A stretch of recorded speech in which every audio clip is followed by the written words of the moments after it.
Folks, Black Star Network is here. Hold no punches! I'm real revolutionary right now. Black power. Support this man, Black media. He makes sure that our stories are told. Thank you for being the voice of Black America, Roland. Stay black. I love y'all. All momentum we have now, we have to keep this going. The video looks phenomenal. See, this difference between Black Star Network and Black-owned media and something like CNN. You can't be Black-owned media and be scared. It's time to be smart. Bring your eyeballs home. You dig?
Wednesday, June 19th, 2024, coming up on Roland Mark Unfiltered, streaming live on the Black Star Network on this Juneteenth federal holiday. We're focused on examining exactly what's going on. One of the issues we're talking about is the loophole that enables schools nationwide to ignore the importance of Juneteenth. We'll also talk to the CEO of OneUnited Bank, the largest Black-owned bank in the U.S., who says emancipation has 4 economic benefits. The grandmother of Juneteenth, Opal Lee, gets the keys to her new home in Fort Worth, built on the same land where their home was burned down by a racist white mob 85 years ago today. Also, My man, Gerald Horne, Dr. Gerald Horne, when I interviewed him for his book about the Texas emancipation, he talked about a very little known fact about Juneteenth. We're going to play some of that for you. Also, we'll pay tribute to Baseball Hall of Famer Willie Mays, the Say Hey Kid, who died at the age of 93. Today's also World Sickle Cell Day. We'll talk about the latest in finding a cure for this disease that affects primarily Americans of African descent. And Timberland and Swiss Beats announced that they're going to be distributing Verzuz on Elon Musk's platform, Twitter or X. All the stuff he had to say about black people, and that's what we're doing. Is that for the culture? I got a few words. It's time to bring the funk on Roland Martin Unfiltered on the Black Star Network. Let's go. He's got it. Whatever the biz, he's on it. Whatever it is, he's got the scoop, the fact, the find. And when it breaks, he's right on time and it's rolling. Best believe he's knowing. Putting it down from sports to news to politics. With entertainment just for kicks, he's rolling. It's on go, roll, roll, y'all. It's Roland Martin, yeah. Rolling with Roland now. He's funk, he's fresh, he's real, the best, you know he's Roland Martin now.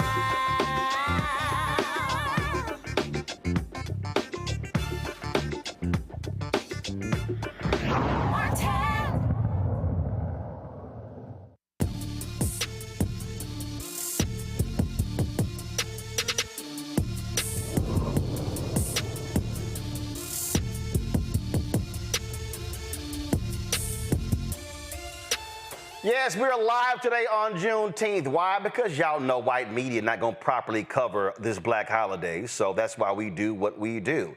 Of course, this has long been a state holiday in Texas since 1980. Of course, last year was the first year Juneteenth became a federal holiday. It is the only day that actually acknowledges the end of slavery in this country. That is when, of course, Union troops arrived in Galveston, Texas on this day, 1865, to announce to all of the enslaved people, excuse me, in Texas, that they were free.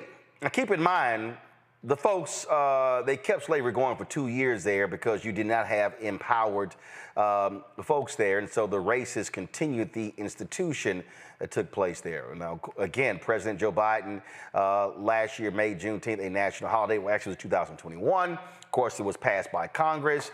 And so all of this has been going on. And you know, this is driving the folk crazy who can't stand CRT, DEI, and all that good stuff. And so the question then is, can Juneteenth actually be talked about in classrooms? Well, Chris Stewart is the CEO of EdPost, a network of education activists and influencers who demand better education and a brighter future.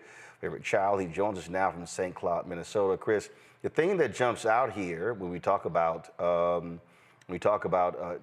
is how Republicans have been doing all they can to actually stop the teaching of black history in this country. And so what is the impact of that on Juneteenth? I mean, the impact on Juneteenth is that there are going to be a lot of teachers that self-censor themselves. They won't teach it. Some of them didn't want to teach it in the first place, so it becomes a good excuse to not do it. But for those that really do want to teach it, they have to fear that if a parent complains, if a community member complains, it could be even somebody not in the same community that can hear that it's going on in a classroom and complain to the state, that teacher could be in big trouble. So that's one of the effects and impacts. Straight up by law, though, it can be taught. It can be taught by law in all 50 states right now. The thing that makes it tricky is that only 12 states mandate teaching Black history, period. And many teachers say the reason that they don't do it is because it's not in state standards. And the even more tricky part is there are these really vague, you mentioned them, anti-CRT laws, anti-Black codes written in the state laws that basically say if a white child is made uncomfortable by some of the teaching. If the teaching wanders into a way where it says that one group of people by their race oversaw another people by their race, that could be a problem too. So teachers just becomes more convenient, more easy to not teach it. And again, we have seen these different attacks, and I'm sure this federal holiday is absolutely driving the racists crazy. Because of the holiday, you can't get, now granted, obviously school is out, you still have summer school, but it's kind of hard to get around a federal holiday. Yeah, I mean, listen, I called my bank yesterday, and the message that they had on the bank was, we'll be closed tomorrow for the holiday. Now, every other holiday that they're closed, they name the holiday. We'll be closed for Christmas. We'll be closed for President's Day or whatever it is. But on this particular holiday, they don't even want to offend their customers by saying that it's Juneteenth.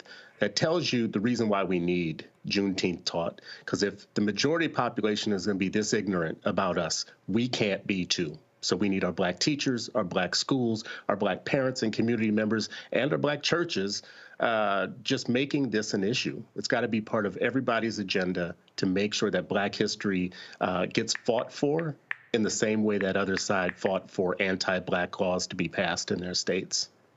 Well, also I think it's critically important for people to understand that listen to those of us in Texas. Juneteenth was not just not about concerts and picnics, cookouts, barbecues, things along those lines. It was also about empowerment. It was about freedom. It was about voting freedom. It was about economic freedom, all aspects. And so that's what Juneteenth was about. And so I need people to keep that in mind as you now have nationwide Juneteenth celebrations. I think what you just hit on, Roland, is one of the answers, though. We put a lot on schools and we put a lot on classrooms, and what we have learned as Black parents and Black people over time is that we are turning our kids over every day to schools that don't look like us. They weren't made for us. They weren't made to help us reach our highest potential. And because of that, we can't fully rely on them to give us the full Black education that we need. So, I just want to give you your props. You've been the only relentlessly warrior type of person on the education part of this. It has basically made you a journalist and a public teacher. What you just said, what just came out your mouth is public teaching. And I just wish more people with a platform like yours at the size and the scale that you are at were kind of a warrior for us the way that you are on this particular issue, because everybody should be talking about it. We should be teaching ourselves and not waiting just for schools to do it. Well, the problem is that can't happen unless you own it. And the reality is when you look at a lot of the folks who are Black, who have shows on networks, they do not control the show. They don't own the show. Their producers determine what's going on. And very few of those hosts truly have the power to do so. And I think that's also part of the problem. Look, I had a Black host on a network show say that this person would have loved to have had me on the show, but her white producers did not like the title of my book, White Fear. And I was like, And I sent some notes, and the person said to me, you're preaching to the choir. I said, no, I don't need you to be the choir. I need you to be the senior pastor. Yeah, again, it's great to talk to you on Juneteenth, brother, because you prove all that wrong, though, right? You made a way where there's not a way. You built your own. You own yourself. That is actually the freedom story of Juneteenth, and that we all should be paying attention to. Prince said it. Own your masters. Don't let your masters own you. He walked around with slave on his face for a period of time. I'm sure you got more stories than that. And also, Roland, first of all, I just want to keep saying you play a pivotal role in this. But in your lifetime, you have watched how hard it is for us to get the MLK holiday, first of all. Absolutely. People think that was easy. They don't remember that it took work to even get that passed. And to see these Republicans go, well, Reagan signed it, he also opposed it.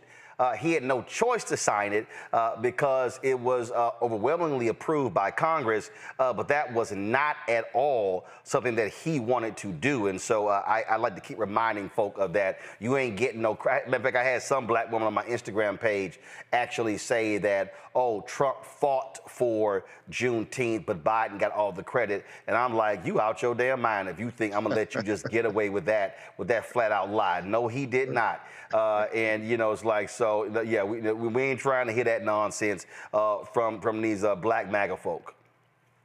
No, and actually, you know what? It's just so good that you're there to call them out at a level in which we can be proud, because for many of us, we see this in our daily lives. We have to encounter ignorant people that we work with, that we report to, that we get jobs from, that we have to, get grants from if we're nonprofits, whatever. I do think our pathway to freedom is taking your story to heart. Like, be free, own yourself, teach yourself though, teach your own children. As much as you can, because schools should teach it, but they're not going to. And that's why I say to all our people, don't just sit here and wait and rely on them to do any of this. We take the lead as well. Chris, we appreciate it. Thanks a lot. Appreciate you, brother. Thank you so much. Folks, on this day, I cannot go without us recognizing this brother right here. Go to my iPad, Henry. This here is Texas State Representative Al Edwards. He is the father of Juneteenth. It was Al Edwards who carried the torch in Texas for years to get this to become a state holiday. Let's be perfectly clear. If there is no state holiday in Texas, there is no federal holiday in the United States. And so the Juneteenth begin to spread all around the country. This is the statue of Al Edwards, that State Representative Al Edwards, my good Alpha brother, that stands in Galveston, Texas, of course, where those Union troops came there. And so I just think it's important. But people need to understand this is not trying to say, oh, you're trying to take away from Opal Lee, who walked and campaigned for the national holiday. But you have to, if we're going to talk about history and the roots of Juneteenth, I do understand that it was a long fight in Texas for it to become a state holiday, because Juneteenth originates in Texas. And it was State Representative Al Edwards. He died 4 years ago. It was during COVID, and he passed away. He had been ill for quite some time, but it's important on this day. And I posted something on Instagram, and his son posted a comment and said, appreciate you recognizing my dad on this day. So we all must understand what that particular history is. I want to go to my panel right now. Robert Patillo hosts People, Passion, Politics, News and Talk, 1380 WAOK out of Atlanta. Rebecca Carruthers, Vice President, Fair Elections Center, Washington, D.C. I made that point there. Rebecca, about in terms of how this is, because this is in its infancy. I believe that we as Black folks must do all we can to ensure that we are controlling the narrative of Juneteenth. At this not become this watered down, holiday that we're going to talk about freedom. No. We're going to talk about Black freedom. See, that's my problem with how folk. No. This ain't July 4th. This ain't Christmas. This ain't Thanksgiving. This is not Veterans Day, Memorial's Day. You can go on and on. This is a specific Black holiday that celebrates people of African descent being freed from the shackles of slavery, which was the law of the land for 243 years. And with those extra 2 years, 245 in Texas. Happy Juneteenth, Roland. We refuse to let corporations like Walmart sell Juneteenth ice cream, because that's not what this thing is about. I have to think about my ancestor, my great-great-great-grandfather, Henry Carruthers, who ended slavery in Navarro County, Texas. It is because of General Granger's order that my ancestor became free. Unfortunately, many of the Blacks who were enslaved in Texas in 1865 had to finish out through the harvest season. They weren't allowed to actually drop what they were doing and then go on to freedom. The thing about my great-great-great-grandfather, affectionately known as Grandpap, he founded a town in Texas, which still exists. In fact, it is the first town in Texas that received a historical marker, the first Black town, Black enclave, Black freedmen's colony. Some in Virginia, some of those places were called maroon colonies. I say all that to say is it is up to us to tell the story of Juneteenth, especially those who are direct descendants of folks who became free because of Juneteenth. A lot of the Blacks from Texas That said, I also want to highlight that when I think about the MLK holiday and the campaign to make that happen, it included our Black creatives who used their skill, used their platform to make it happen. Many of us sing the happy birthday rendition that Stevie Wonder did, but do many of us know that specifically that happy birthday version that Stevie Wonder recorded was to honor MLK's birthday? And he used that to popularize the campaign to make sure that MLK became a federal holiday. So just like Stevie Wonder used his creative arts to do so, we need many of our Black celebrities, we need our Black creatives, we need those with platforms to help elevate and to show understanding of what Juneteenth is, and that it is Jubilee. It is about us understanding that we need economic rights, we need education rights, we need housing rights, we need voting rights, we need overall civil rights in this country if we are to be first-class citizens in the country in which we built. So Juneteenth is an incredible holiday. I'm very excited that at least on the federal level now, it is recognized as such. Robert? We have to stop depending on the people who used to own us to tell us the story about how we were owned. Yep. You're not going to go to Germany and have Jewish people being taught by Nazis about the Holocaust. You're not going to go to Armenia and have the Turks be taught, teaching them about the genocide. You have to control your own narrative. This conversation has to happen at home, because when we talk about these restrictions that are being put on education and Black history nationwide, just think about what Byron Donald said a couple weeks ago. I don't think he was being obtuse. I think that's what he really believes. There are Black folks in this country that the only version of Black history they've been taught is the Ron DeSantis version of Black history. Things were better during slavery. Things were better during Jim Crow. There weren't all these problems. The family was closer together.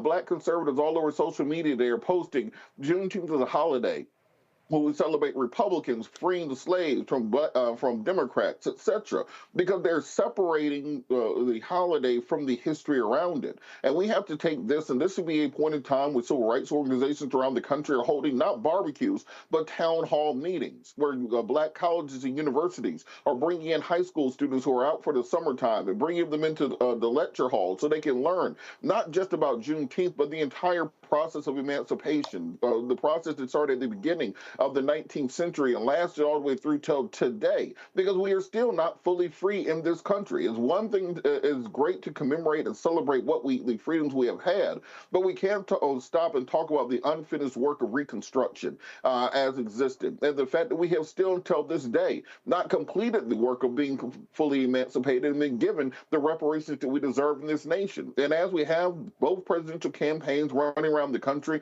talking to Black voters, trying to bring in the Black vote. You know, Donald Trump is in Detroit at a Black church. He's dragging Byron Donald and Tim Scott around the country with them. Kamala Harris is in Atlanta meeting with Quavo talking about gun violence. Do we have to put on the agenda that both parties need to understand that this is a fight for reparations? This is a fight to repair the damage that was done through chattel slavery, to repair the damage that was done through 200 years of being owned as animals in this country, and the fact that we have never completed the process of rebuilding Black communities and putting us back in the economic status that we deserve to be at within this nation. So yes, we should commemorate everything that has happened. I don't begrudge anybody from taking a day off or barbecuing or line dancing or anything else. But at the same time, we as a community have to ensure that we are passing down the story and the legacy of what was stolen from us at the end of Reconstruction. That when the Freedmen's Bureau was set up, what the actual view was and what the plan was to establish the Negro in this nation. And they have stolen that history from us. When they teach it in classrooms, they literally go Civil War, yada, yada, yada, World War I. We have to put our information, our history out there, or else that history will be lost. Come back. I want to talk about Black empowerment and then what happens when we also put our culture in the hands of white nationalists. Yes, I'm talking about Timberland Swiss Beats cutting a deal to distribute Verzuz on Elon Musk X. I'm going to deal with that next, right here on Roland Martin Unfiltered on the Black Star Network, Juneteenth edition 2024. Back in a moment.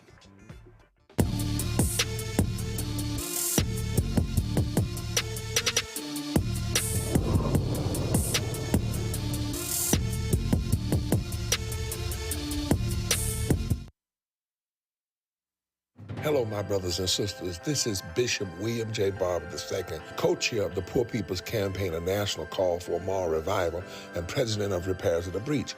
And I'm calling on you to get everybody you know to join us on Saturday, June 29th at 10 o'clock a.m. in Washington, D.C.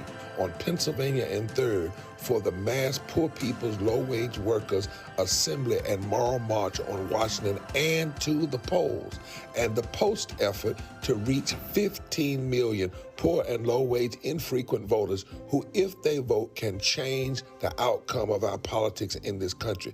Our goal is to center the desires and the political policy agenda of poor and low-wage persons, along with moral religious leaders and advocates.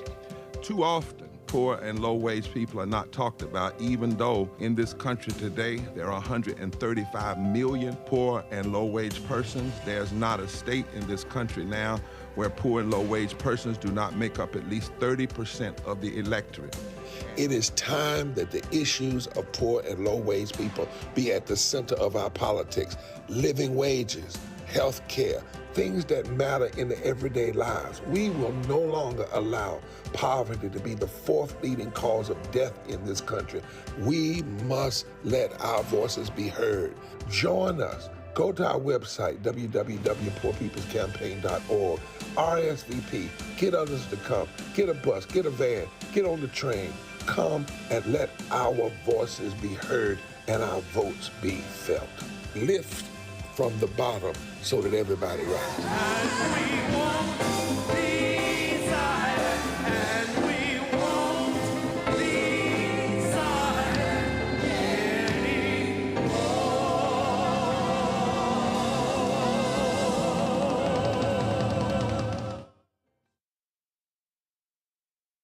Trails. We define our future. We are the heart and soul of America. This Juneteenth, we celebrate freedom. Freedom to live, breathe, play, choose, marry, and vote. We are one America. And with Joe Biden and Kamala Harris, we're ready to face the future together. We can't stop now. I'm Joe Biden, and I approve this message. Hello, I'm Paula J. Parker. Truly proud on the Proud Family. I am Tommy Davidson. I play Oscar on Proud Family, Louder and Proud. Hi, I'm Jo Marie Payton, voice of Sugar Mama on Disney's Louder and Prouder, Disney Plus. And I'm with Roland Martin on Unfiltered.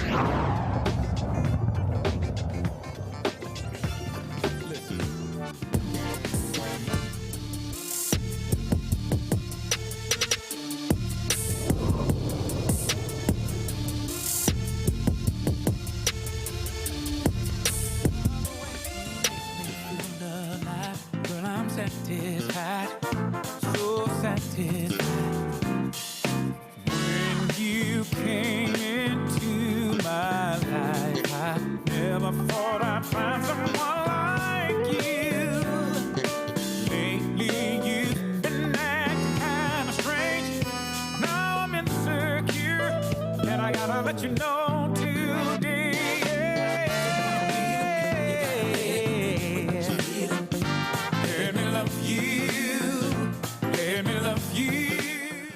All right, folks, Juneteenth. We talk about freedom. We're not talking about just freedom from slavery. We're not talking about freedom when it comes to right to vote, when it comes to being able to own homes, freedom to be able to walk and go where you are and not be accosted by crazy, deranged Karens and Kens around this country.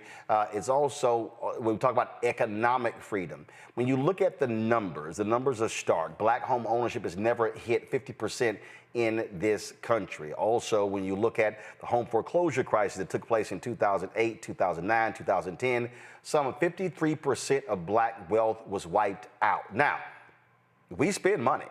We spend lots of money, but we also make a lot of other folk rich. When you hear me talking about the battle, even when it comes to advertising, okay? Y'all have heard me say this numerous times. $340 billion is spent last year. It's probably going to be $350 billion or almost $400 billion this year will be spent on advertising. Black-owned media gets 0.5 to 1%. So one of the reasons why you do not have a black-owned media company of the scale of a CNN or a New York Times or one of those companies, it's because capital wasn't there. See, a lot of people talk about access to capital, saying, oh, well, you need to be able to access capital to grow. Well, that's not always the case. You also need access to contracts.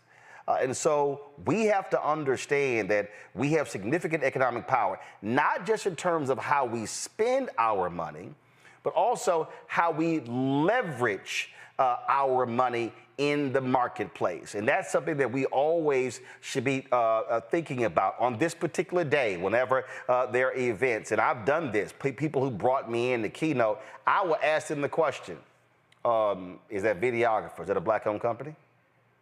The folk did the audio visual, was this a black-owned company? Are y'all utilizing black-owned caterers? Or y'all using a black-owned transportation company? See, I ask those questions because if black folks aren't doing that, well then, who is? Those of you who support the Black Star Network, y'all know the day we launched the network and I announced it, I had the people on the air. Look, understand, lighting system that's in here, black-owned company. Henry, give me a wide shot. You see this desk right here? This news desk right here was built by a black-owned set design company. That art that down there, that's Leroy Campbell, the art you see there. That green screen over there, that was a black-owned drape company. The artwork that you see in here, black artists. That control room in there, completely done by black engineering companies. And so the reality is, and we utilize black videographers, black editors, and now listen, there are other folk who work for me who are not black. But we make a concerted effort to actually talk to black people, use black people, invest in black people, and help their businesses grow as well. Joining us right now is Kevin Cohee, CEO and owner of OneUnited Bank, the largest black-owned bank in the United States. And so he says emancipation really has to be looked at through 4 economic benefits. He joins us now from Los Angeles. Kevin, glad to have you on the show. And so how do you outline what those 4 economic pillars are? Well, I'm not sure when you refer to 4 economic pillars, what you're referring to. But when I think about the economic paradigm we as black people face today, I think it's a wonderful opportunity to take advantage of others in helping to build our own communities. For example, corporations. I'm sorry. Corporations as an example. Corporations are more willing than ever to help black businesses by doing more business with them. And I think there's a real opportunity to use holidays like Juneteenth to remind America of its obligation to black Americans going back to when we were enslaved. We continue to overcome the vestiges of first slavery, then Jim Crow, and now we're challenged by living in a country where financial literacy is simply not taught. K through 12, we don't teach financial literacy, even though that's one of the most important topics that affects our lives. Okay, so on that right there, when you say teach financial literacy, be specific. What is it that we should be talking about when we talk about financial literacy? That phrase is often used a lot by folks, but what does that actually mean? What does that look like? Okay, what it means is K through 12, that we receive a specific curriculum that teaches us all the basic principles of finance, so that as very young children in high school will know about real estate transactions. Children in junior high school will know about stocks and bonds. Children in high school will know about things like trust. It's that lack of financial literacy that is probably the largest factor suppressing our economic growth right now. Okay, so here's the whole deal. We know that that's not happening in schools. Okay, well, what should then be happening in terms of our community? Same thing we talk about Black history. We know what they're not teaching. The reality is they're not going to teach us financial literacy. The reality is when the Freedmen's Bank was set up, after the end of the war. That actually was one of the role and responsibilities of the Freedmen's Bank, to provide financial literacy for the freed people of African descent who were slaves. But the problem is, we know Lincoln was killed 2 months later. That racist Johnson came in and pretty much, and you had what modern day some $3 billion in black assets was stolen as out of the Freedmen's Bank. And so we keep talking about we need it, but waiting on them to do it ain't gonna happen. So from a community standpoint, organizations, explain to folks who are watching how you think that should be taught, so we're not waiting on them, we can start doing it for ourselves. Okay, but specifically, it is happening. Where over 50% of the states in the United States have adopted mandatory financial literacy requirements as a condition of graduation. So it is happening. We as Black Americans need to be the foremost advocates of ensuring that the rest of the states adopt legislation that require mandatory financial literacy. It's one of the most important issues facing us as a people. So we are making progress. Their legislation is passing. We should just be behind it. It's one of those issues that Black America is not thrown the full weight of its authority behind, even though we're one of the groups that will benefit most. Roland, just so I can be clear here, passing this legislation, it's been calculated, is worth $127,000 over a person's lifetime. So when you're talking about things like closing equality gaps, racial wealth gaps, income gaps, that kind of thing, the single thing is worth over $100,000 to each child that receives it over its lifetime. So we are in a position to advocate with state and local government to say, look, we're not playing around with you, okay? We are entitled to this kind of education. It's the most important thing that our people are going to deal with in their lives. With all due respect, you're not going to solve very many chemistry problems, very many biology problems, but you're going to be solving financial problems every single day for the rest of your life. Teach us what we need to know. Teach our children what they need to know so we can be effective in society. Right. We dealt with slavery.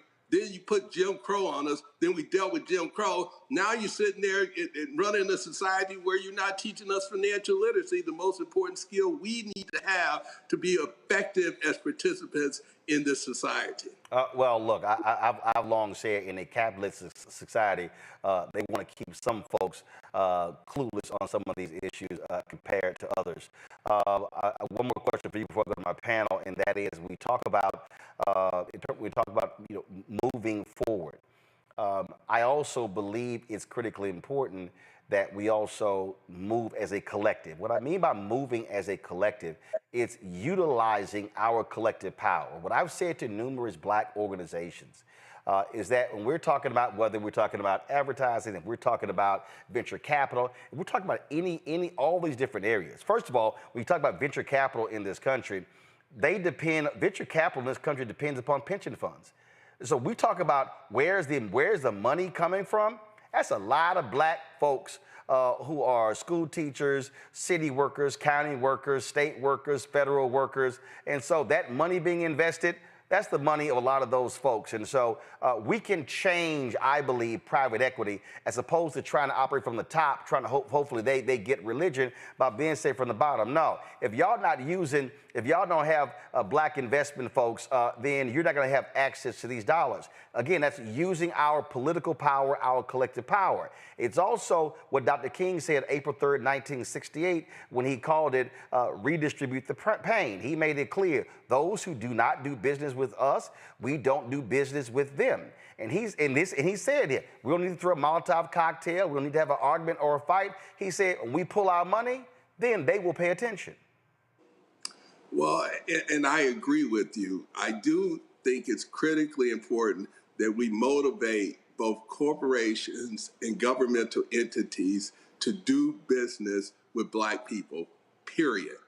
Now, I do think that there's a real opportunity right now in this post-George Floyd environment we are definitely seeing movement in corporate America, significant movement in corporate America, where they're doing much more business than they've ever done before, both in terms of providing capital, but also making their resources available to minority-owned companies to help them to improve the products and services that they're delivering. So there is progress being made. Our voices are being heard. We just have to, as you pointed out, we have to act as a coalition to speed up that pace of change. Yeah, see, I'm not interested in waiting. I remember we were battling on the advertising front. And had a brother, he made a comment. He said, you know, these things take time. And I said, bro, you 78. Every year, every day over 70 for you as a black man is a bonus day. I said, I ain't trying to sit here and wait another 20, 30, 40 years. And so I think it's important for us to be pushing and prodding the sense of urgency. I made it clear after the death of George Floyd. I said that the failure of the first Reconstruction, first of all, the success of the first Reconstruction was legislative. 13th, 14th, 15th Amendments, the Reconstruction Amendments. Then, of course, you go to 1877, you have then usher in 92 years of Jim Crow. Then you get the second Reconstruction movement, which I call the Black Civil Rights Movement or the Black Freedom Movement. Well, guess what? That dealt with laws, Voting Rights Act, Civil Rights Act, Fair Housing Act. But the money was still never dealt with. After the death of George Floyd, I said to folks, I said, if you look at the failure of the first two, they never dealt with the money, and there was only a 3, 4, 5 year period where white folks did what was right, then all of a sudden it's kind of like, okay, we're clear. I said, let's not let that happen now. I said, this needs to be a sustained effort for a minimum of 20 years. I said, don't let off the gas, don't let up, but a lot of folks did. And now what we've seen is the attacks on DEI. We see the attacks on the Fearless Fund, the attacks on law firms and other corporate programs, because folks are saying, let's attack the economic underpinning that has created these opportunities for African Americans.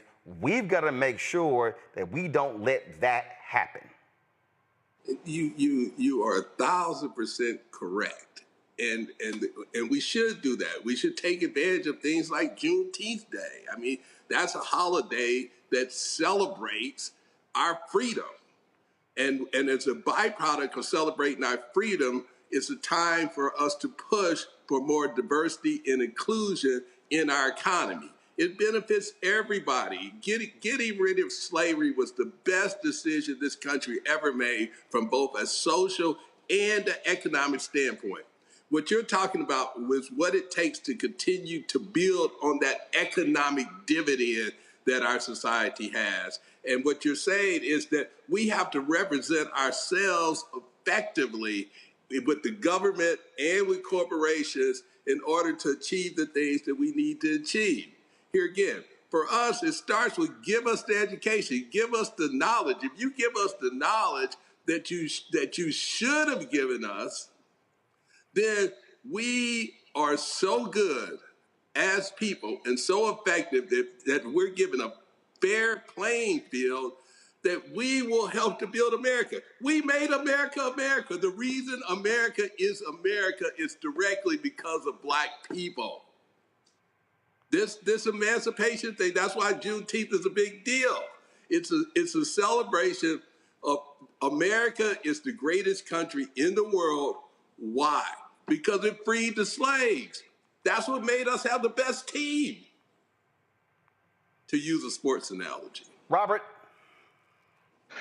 Thank you so much for everything that you're doing, and the conversation is so riveting. I do have this question. I used to live in Chinatown when I lived in Chicago for a year, right there, 28th and Wentworth.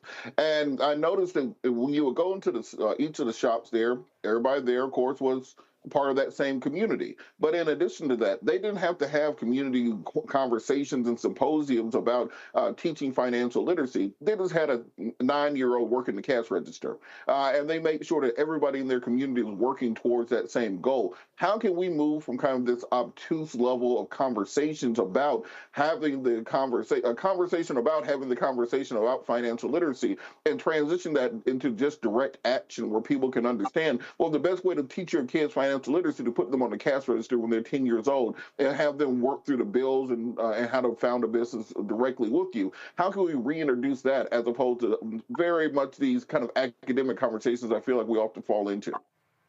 Okay. Make it mandatory that the public school systems teach our kids the information that they need to teach them. They owe us that. We're entitled to receive the training that we need to be effective in life. Okay, we dealt with slavery, we dealt with Jim Crow, we deal with a society that still has remnants of systemic racism.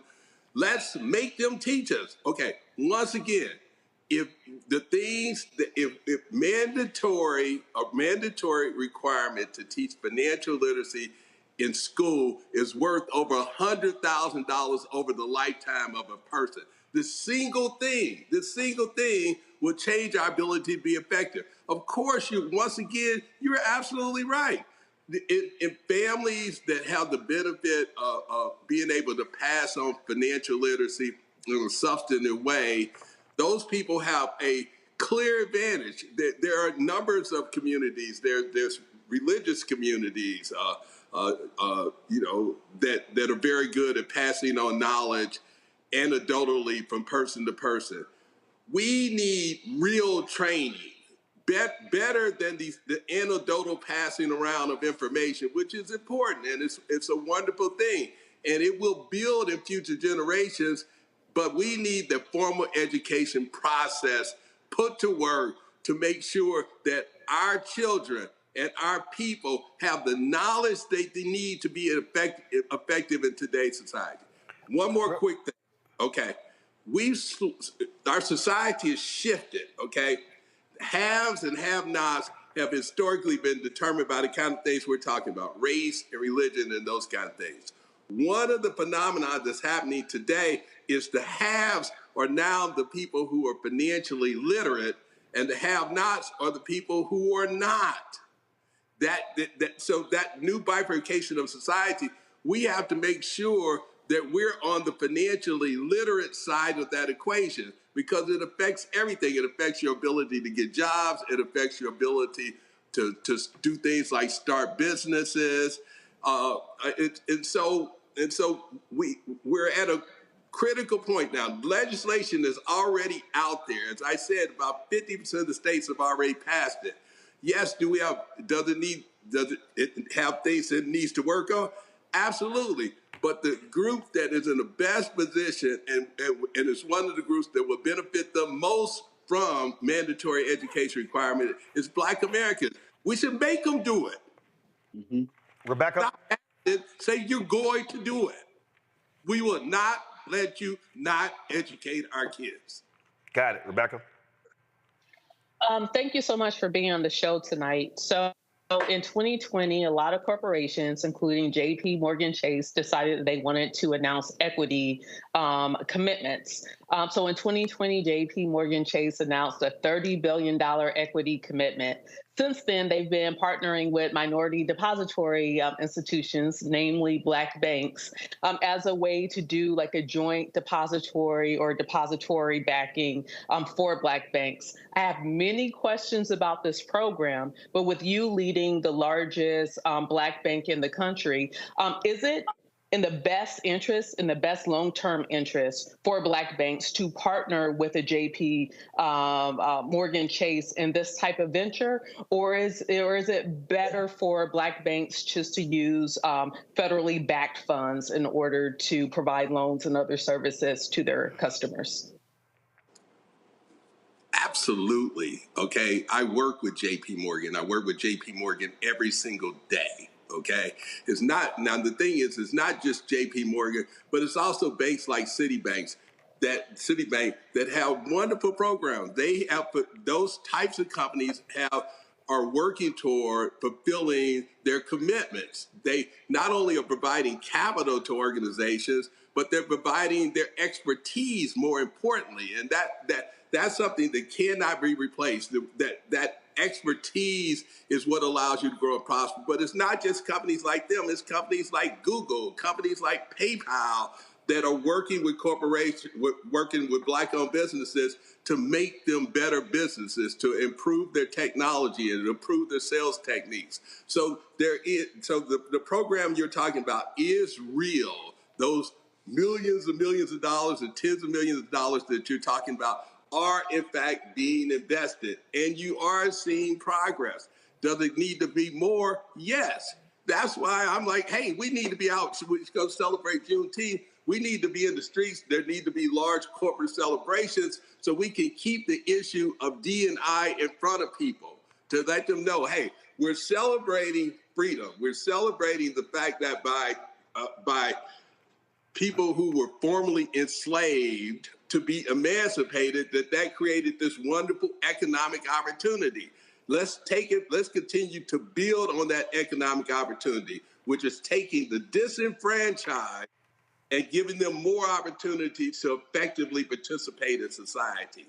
That was the bet on emancipation. Here again, as you all well know, during slavery was over half the economic backbone for over half of the country. We had a country, we had to shed that and make a big bet that by freeing the enslaved people, that we were going to have a stronger, better economy, and we were going to have standing in the world. The social benefit is that as a slave-based society, we would have no standing. We would have no credibility. We would be inhumane. We would be brutal. We would be cold-blooded as a country. We couldn't provide leadership. So that was the social part of it. The economic part of it was that if we free the people, that the contribution to the economic growth of our society will be bigger than what we have in this cotton-based, slave-based economy. And it has. It's the best decision the country ever made. Well, but it was not an easy one, and it has not been easy since that Civil War took place, and we continue to have, of course, the 90 years of Jim Crow, and we still are battling to make this a more perfect union, and so that's what our aim is. Kevin, we appreciate it. Thanks a lot. Well, I appreciate you having me. All right. Have a good one. Folks, we come back. I'm going to talk Swiss Beats, Timberland, Verzuz. Why couldn't they do this with a black platform? I'll explain when we come back.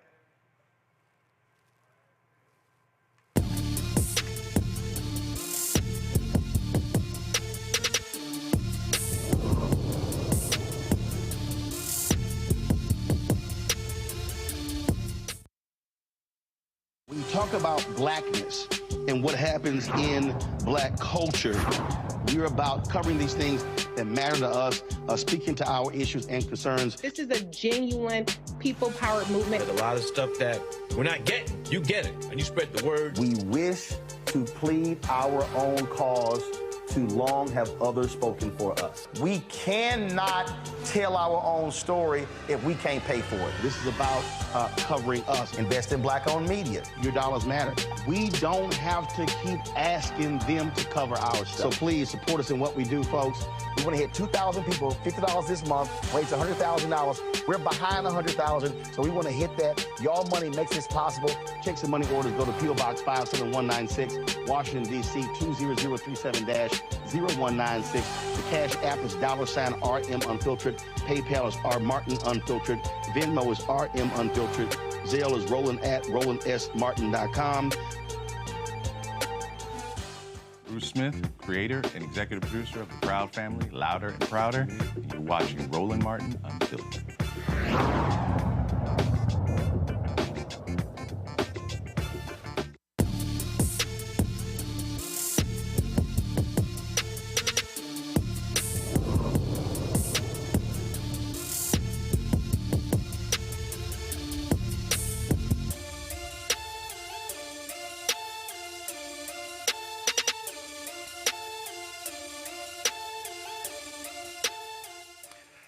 All right, folks, on this Juneteenth day, I was on social media after I played a round of golf, and I saw this story right here, and I thought it was very interesting.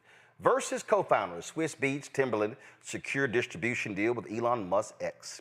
The duo maintains full 100% ownership of the platform, with X claiming exclusive distribution rights. And so you see the photo here, the Linda Yaccarino, the CEO of X, and Timberland and Elon Musk and Swiss Beats, everybody all smiles right here. And so I saw this story. And so when I immediately saw this story, what immediately jumped out to me was, here you have a black entertainment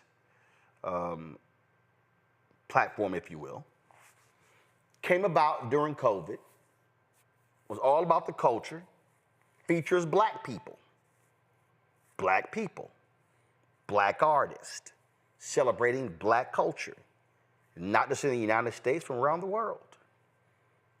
And it's going to now being distributed on a platform owned by a man from South Africa who, after he bought it, re-platformed white supremacists.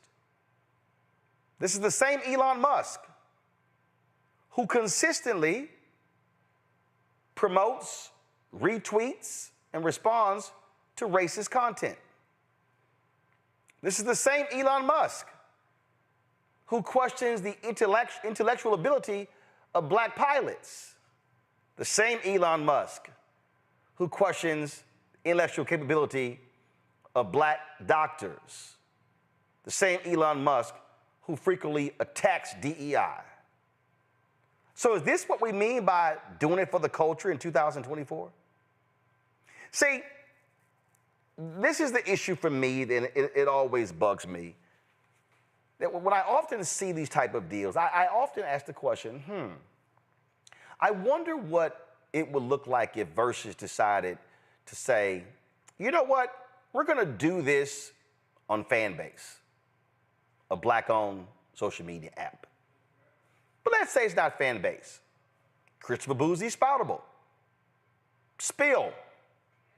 You've got Nate Parker, David Oyelowo's Mansa streaming service. Now, I hear this all the time. Black folks will say, well, you know, do they have the capability to do those things? Well, guess what? When you get more followers and you get more resources, then you're able to build capacity. I've often wondered why, when I look at present-day artists, and I look at how many of them talk about black empowerment and talk about doing it for the culture. And I'm always asking, well, who's doing it for the culture? Are they cutting deals really where they get rich, or is it actually for the culture? If Verzuz did this with a black-owned platform, let's say you take Fanbase, 500,000-700,000 subscribers. Let's say all of a sudden they did a deal with them. Here's what would be interesting. I can guarantee you Isaac Hayes III would have given Timberland and Swiss Beats equity in Fanbase. That means that not only would they be owning the entertainment platform, they would be owning the technology platform. And they would be driving hundreds of thousands or millions of new users to, let's say, Fanbase, or Spill, or Spoutable, or Mansa. And now all of a sudden, the value of the platform exponentially grows. I know some of you may say, well, you know, who's done that? Well, I'll give you a perfect example. Tyler did that. When Tyler cut a deal with OWN, and he brought his shows to OWN, OWN's ratings went through the roof. When that deal ended and he went to BET, and he still has a BET deal, oh, trust me, those deals are going, are doing well because eyeballs are following. See, this is the thing that I'm always saying. Black people, our eyeballs go. But how often are we actually saying, let's bring black eyeballs to something that we own, that we control? Why make Elon Musk Twitter/X bigger and make him richer? See, at some point, consciousness, to me, has to enter into this conversation. To me, at some point, I would think and I would hope that you would have entertainers today who would be along the lines of Paul Robeson, Harry Belafonte, Sidney Poitier, Diane Carroll. When I think about Melvin Van Peebles, I can go on and on and on. Dick Gregory and others. It's called not just having a conscience, but being conscientious. And see, what we have to do is go beyond this idea of for and no more, or it's just me. You know, a guy asked me this question, which I thought was interesting. We were having this discussion, and he said, well, let me ask you a question, Roland. He said, if you could do a deal where you made $500 million, or you and 9 others who you know who are in this ownership space could make $50 million each, which one would you take? I said, easy decision. He's like, what? I said, $50 million. He's like, what? Are you serious? I said, yes, I'm very serious. I said, see, what you don't understand is I understand collective. See, if I make $50 million and my boy makes $50 million and my homegirl makes $50 million, that's 9 other lineages. That's 9 other families. That, and all of a sudden, that's not one person keeping it all for himself. I say this all the time. I've told Byron Allen this. I've told other black-owned media owners this. One person can't eat it all.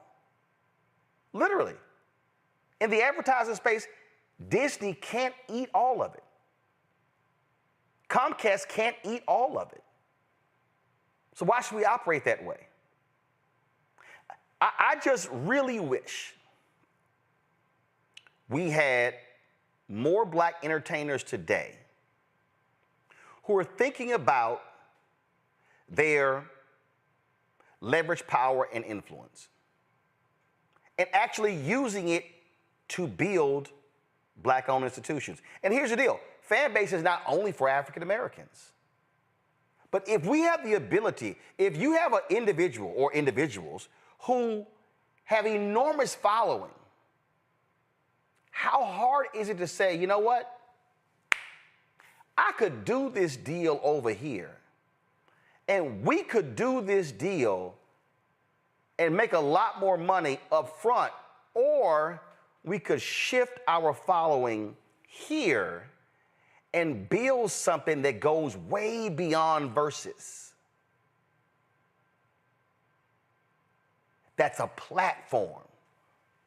Last point, I'll say this before I go to Rebecca and Robert for comments. White America has always been fine when we were the show. If we singing on stage, if we dancing on stage, and if we hitting the ball, if we making baskets, and we running the ball, y'all, that's the show. They've always focused on the business of the show. And this, to me, is a perfect example of where I wish those 2 brothers, Timberland and Swiss Beats, had said, no, we're not going to bring this unique black cultural institution to a platform owned by a man who literally degrades black people on a regular basis. I'm sorry, you simply cannot get that. And I don't care if he put a bunch of money on the table, because you know what? Wherever black eyeballs go, the money follows. And I can guarantee you, if Verzuz was on Fanbase or some other black platform, and it blew up like it, of course, we saw during COVID, the money would be there, the sponsors would be there, the advertisers would be there, they would be all there. Hopefully, more of us will learn that one day, where we learn to say, no, I'm good.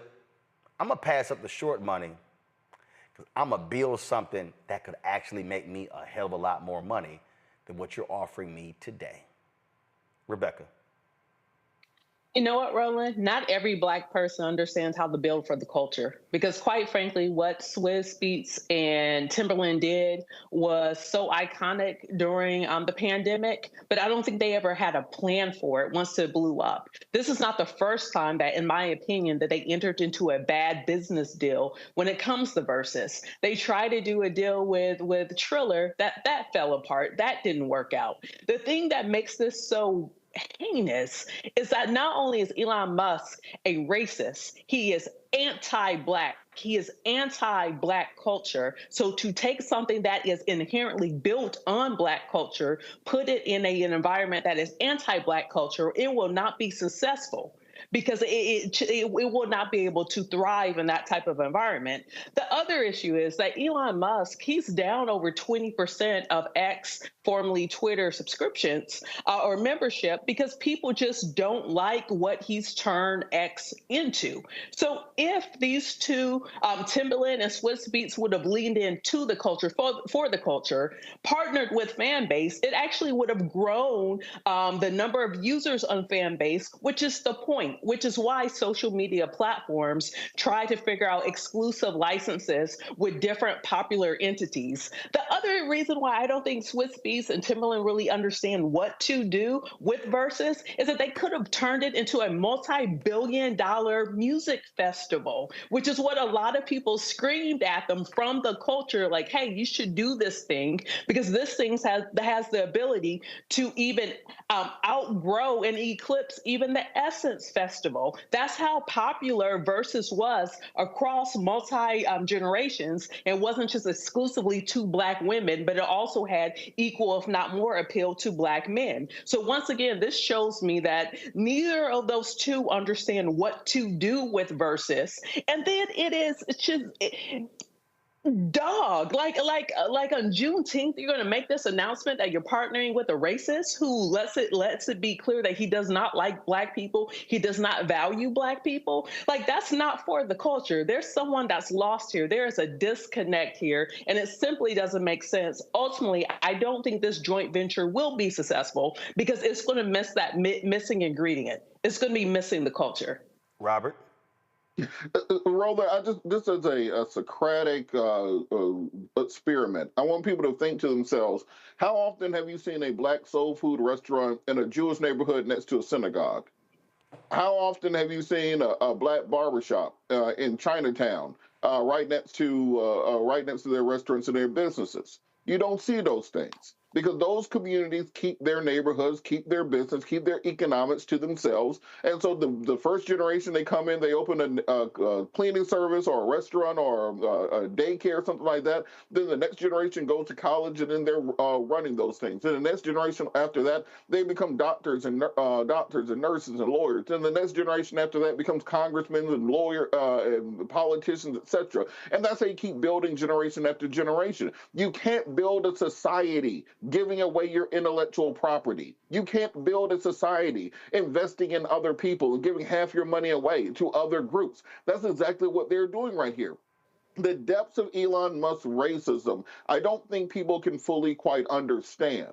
And let's break it down a little bit. Before the pandemic, the headquarters of Twitter, of Tesla, was in California. Same with SpaceX, one of Elon Musk's other companies. The reason he left California and moved to Texas was not just the tax breaks, but the regulatory breaks. He did not want to have to comply with diversity, equity, and inclusion standards that they had in the state of California. He wanted to be able to hire who he wanted, when he wanted, and just so happened to be all white guys that he was friends with. So he moved to Texas, where they had less civil rights laws in place. He has supported politicians and making sure to trumpet this message of being anti-DEI. He has said that DEI is DIE, die. He is under the sincere belief that every Black person who's in a position of power or authority is there because of affirmative action, that no Black person can be qualified for any position of power and authority. Remember, he grew up and his father owned an emerald mine where he would throw emeralds around like baseballs, watching the Black workers dig into the ground to their deaths in order to make his family enriched. So this idea that you would go and literally work for ostensibly the South African Grand Wizard in order to get your message out there, to get your music out there, is why we don't have nice things. When you want to wonder why you have so many biopics about artists and singers and black musicians from 30, 40 years ago and they all went broke, this is why. Because you signed a deal with the devil. And guess what? You never win a deal with the devil. And they're going to see that this venture is going to fail because the people who are on Twitter are the people who are fans of David Duke, Turning Point Memos, the Tucker Carlson show airs exclusively on there. Those are the people, that's the audience you're reaching out to. So if you think you're going to put Verzuz right up next to the Nick Fuentes Klan Hour, you're going to miss out. So they're going to learn the hard way, just as everyone else has. You cannot build your business and build your society on the back of anybody else. You're going to have to do the work and build it from the ground up. Indeed. All right, folks, going to break. We come back. We will pay tribute to the Say Hey kid, Willie Mays, who passed away yesterday at the age of 93. You're watching Roland Martin Unfiltered on the Black Star Network. Support the work that we do. Join the Bring the Funk fan club. Send your check and money order. P.O. Box 57196, Washington, D.C. 20037-0196. Cash App, $RM Unfiltered. PayPal, Martin Unfiltered. Venmo is RM Unfiltered. Zelle, Roland at RolandSMartin.com. Roland at RolandMartinUnfiltered.com. We'll be right back.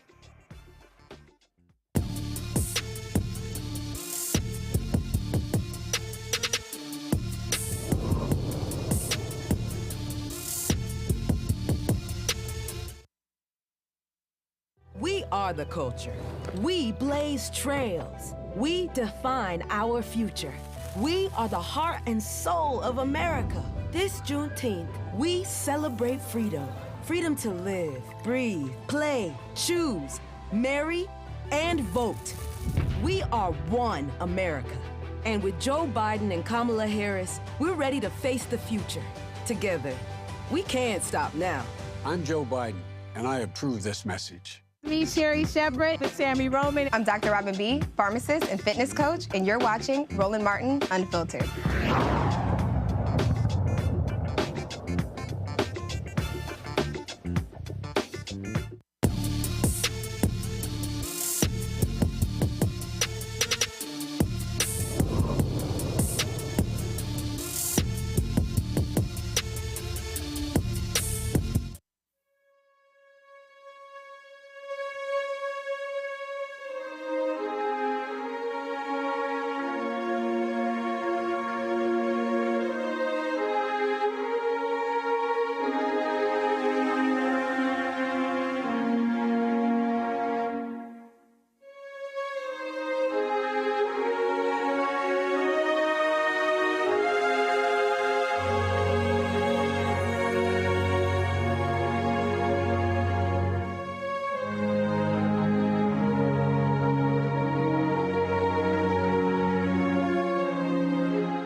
Willie Mays was called the greatest all-around baseball player ever. The Say Hey kid had a professional baseball career that spanned 4 decades, beginning with the Negro Leagues in the late 1940s and ending with the New York Mets in 1972.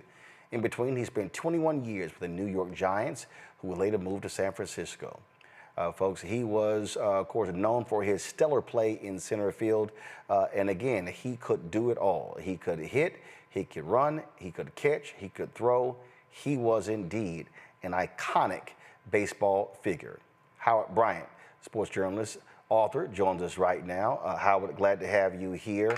When we think about baseball players of yesteryear, there are these mythical figures, largely because back then you had newspapers and newspaper columnists in terms of how they wrote about them and their exploits. And people often hear the games via radio, and you couldn't actually see it on television until years later. And a lot of times people throw around the phrase the GOAT or great or iconic.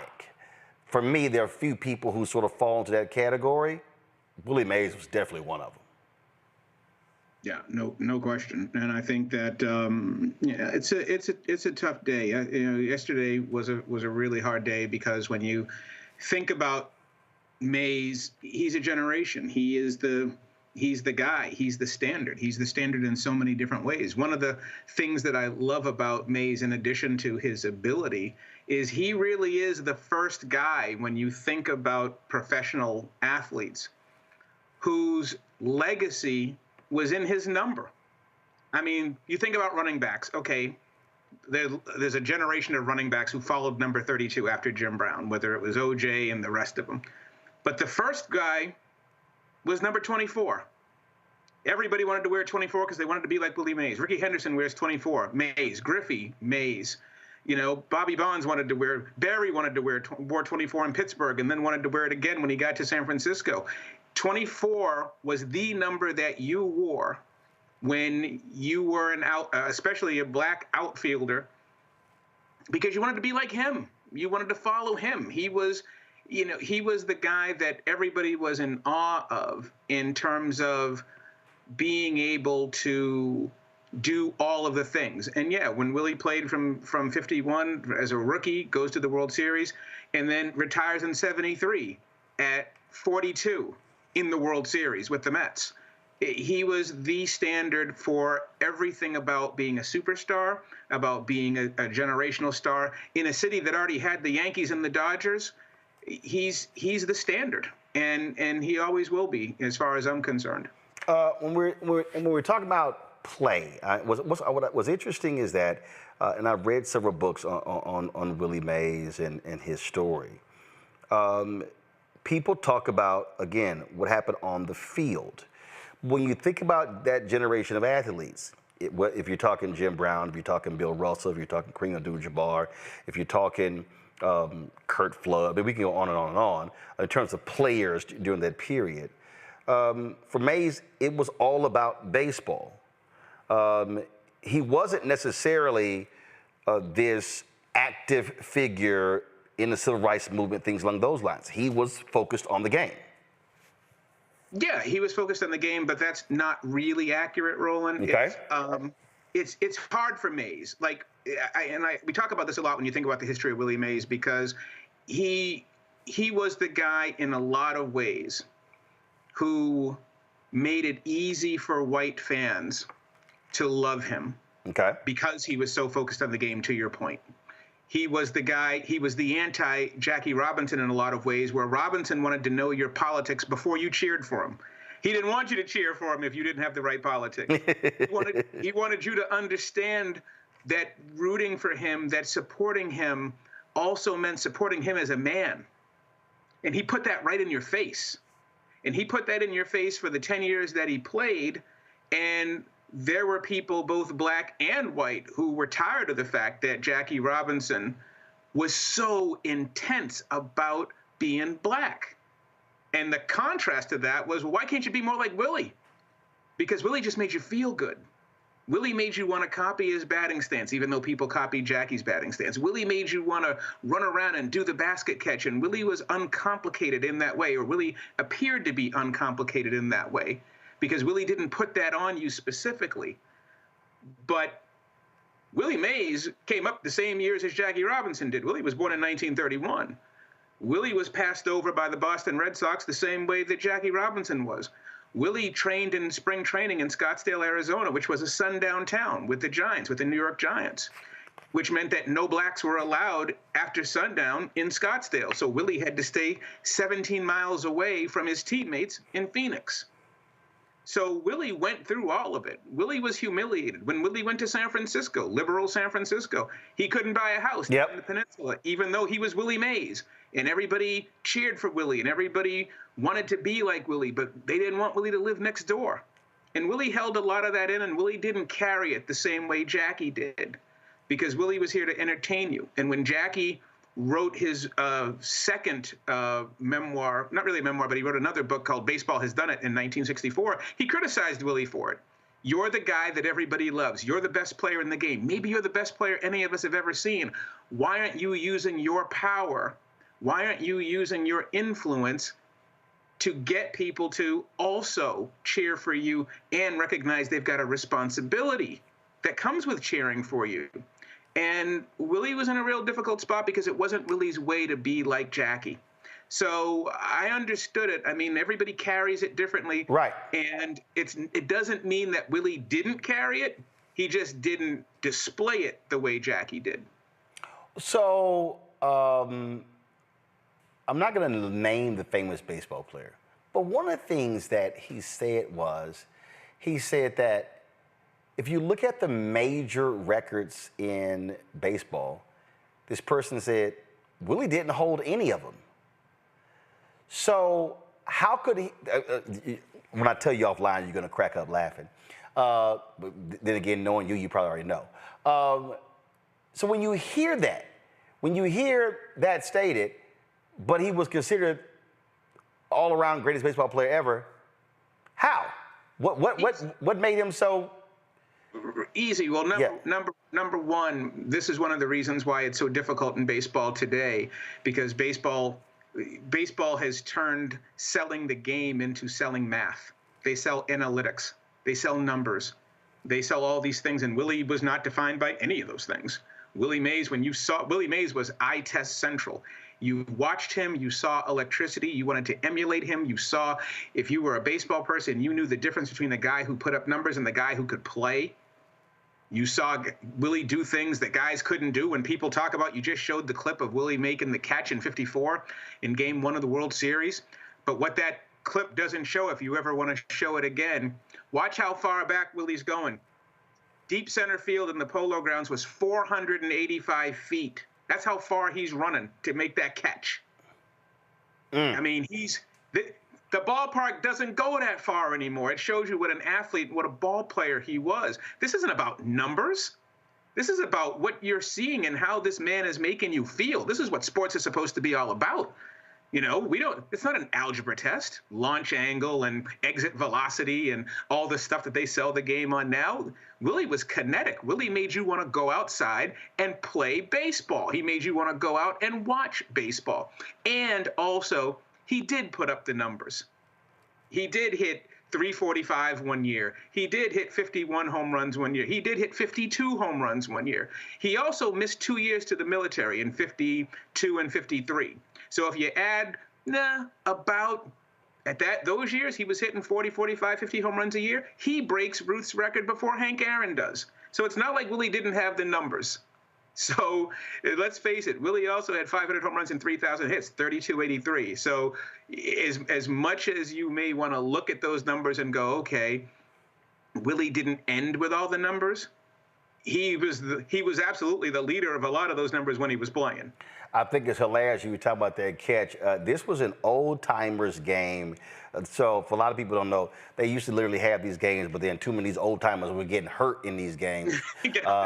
And because they were athletes, and so like the brain was like, go catch that ball. This is an example. This is Willie Mays at 50 years old playing center field. And he chases this down, falls down, and he's like, damn, like what the hell was I thinking? But you put him out in center field with a glove, he is going to go after it because the fans are watching. All right. Mm-hmm. Yeah, that hamstring hurts. But again, when you put a guy like that on the field, they are going to perform. Well, and that's the thing with Mays, is that he's also, representative of the greatest generation, that golden era of New York baseball. You had, the Giants, the Dodgers, and the Yankees all in the World Series during those years. You had Jackie Robinson, you had Roy Campanella, you had Willie Mays, you had Monty Irvin. You had all these guys playing in New York, and it really was the moment where this was when baseball was the sport that was leading in race relations as well, not because everything was great in the sport, but because it was the sport that did it first. And if you wanted to see black competition against white you didn't go to the NFL for that yet. Yep. You didn't go to the NBA for that yet. You had to go to Major League Baseball. And while you're saying that, this is video here of Ernie Banks, Frank Robinson, Hank Aaron, and Henry Aaron, and Willie Mays all together at an All-Star game. That's a hell of a lineup there. And don't forget that those black players, because you look at those guys. You see Mays came up in 51. You see Banks came up in 53. Henry came up in 54. Frank came up in 54. Those guys took those All-Star games seriously because the American League didn't integrate as quickly. They refused to integrate. Outside of the Cleveland Indians, most of those teams didn't want to integrate, including the Yankees and, of course, the Red Sox. And so the black players took the All-Star game very seriously, and they dominated the American League as a message to say, hey, you guys kept us out. And we're going to show you the mistake that you made by keeping us out, by killing you every summer during the Midsummer Classic. This is a video we've seen a lot. Willie Mays playing stickball with the kids in New York City. I also think what is so different about, obviously, players back then, and not just baseball players. I think when you think about Muhammad Ali, when he would be walking the streets of Harlem, when you think about Joe Louis and all this. I mean, here's a piece I think people forget. They couldn't live many places, so they were living right there where everybody else who was black.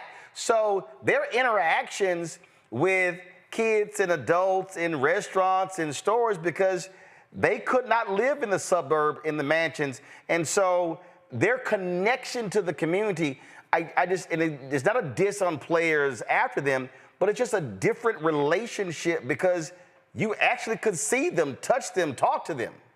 Well, not only that, but this is what happens when the game becomes a business, when it becomes an industry. Back then, Willie Mays signed his first contract. He was making $5,000 a year. And so, and yes, he could only, you're living in Harlem, the polo grounds are in Harlem, and you're looking at this guy as a member of the community. He's a part of you. His kids and Jackie Robinson's kids, they're going to school. They're in the school system. They're in the school district. You watch them, and these are the things that we lose when we talk about all of the money and the changes in the game and everything else. And that's why people have so much nostalgia for it, because when you watch a player like Mays, you're not just thinking about him, you're also thinking about yourself. You're thinking about your time, and you're thinking about the games on the radio. And that's the difference that baseball, it's the power of baseball. You're thinking about your family and, listening to the games on the radio with your family. My dad and I used to watch the games, or we used to go to the games or whatever. And Mays represented so much of that, and he represented it on two coasts. And once again, when you think about the people that make you want to care about sports, you don't have that in baseball today. There's no LeBron James equivalent in baseball today. There was a time when Willie Mays is the most famous name in sports. Those days in baseball are long over. Yep. It's all gone. And so when you think about when you think about as we get older, we protect our own time. We're thinking about our time as well, in the years that we've traveled and the people that we loved who aren't here anymore. And how much I remember listening to the old timers when I was in my 20s telling me, if you never saw Mays play, you didn't know baseball. And if you didn't see Jim Brown, you don't know football. And so all of it, especially for black people during that period, because it's the integration era in the 20th century. Of sports. It's that second age, from the immigration to integration to economics. This is the period where black people become front and center in the culture. It didn't happen with the doctors and the lawyers and the professors. It happened with the athletes. And Mays was one of the first guys that we saw. Robert? And we're talking about this all the time, the lack of the black participation in baseball today. And, my dad grew up or lived in Harlem at the time. He went to the Polo Grounds. He went to Ebbetsfield. I grew up kind of immersed in that culture. What do you think has to happen for this new generation to have that same connection to the sport that they used to have? And then I think about it all the time. I was watching the UFL championship game this weekend, thinking to myself that there's a kick returner who's never going to make it in the NFL, but who will make a hell of a center fielder and can make $500 million playing, but they just don't have the focus that you built that as a skill. What do you think it will take to get us back to being the baseball culture?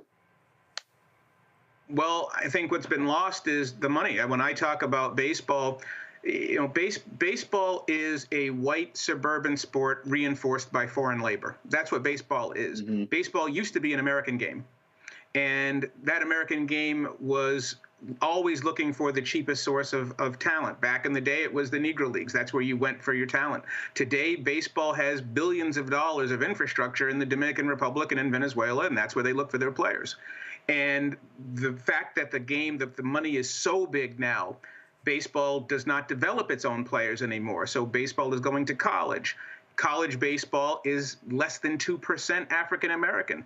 So the reason why there's only 6.3% black participation in the sport now is because you're not looking for black people to play your sport. The reason why you had so many black players back in the day was because baseball didn't have to compete for them. Now baseball has to compete for that African American player with basketball, with football, because the other sports will pay for you to play. College will pay for you to come play basketball. They will pay for you to play football. But baseball is a non-revenue college sport. So nobody's paying for black people to develop their baseball skills. And now that infrastructure has shifted to the Dominican Republic, black players are disappearing. And I've always said that, it's such a cop-out to say, black kids would rather play football and they'd rather play basketball. Not true. You put a ball in front of a kid, he's going to play with it. There's no question about that.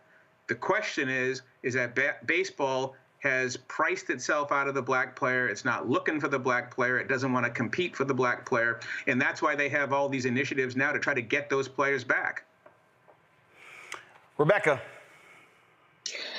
Earlier you talked about Willie Mays' numbers and how it isn't as comparable to others. I think that was your point. So if we were to add his numbers from playing in the Negro Leagues and add it to his numbers playing for MLB, what is his overall numbers and how does that compare with other greats in baseball?